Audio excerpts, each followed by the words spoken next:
ಶುಕ್ರವಾರದ corona update ಹೀಗಿದೆ. ಸಾಗರ ತಾಲೂಕಿನಲ್ಲಿ ಶುಕ್ರವಾರ 3 ಕೊರೋನಾ ಪ್ರಕರಣ ದಾಖಲು.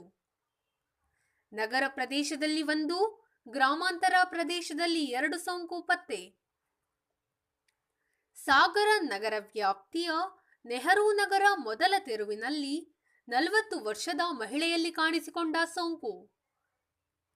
ಗ್ರಾಮಾಂತರ ಪ್ರದೇಶದಲ್ಲಿ ತಾಳಗುಪ್ಪದ ಗುಡ್ಡೆಮನೆ ಭಾಗದಲ್ಲಿ 20 ವರ್ಷದ ಮಹಿಳೆಯಲ್ಲಿ ಕಾಣಿಸಿಕೊಂಡ ಸೋಂಕು.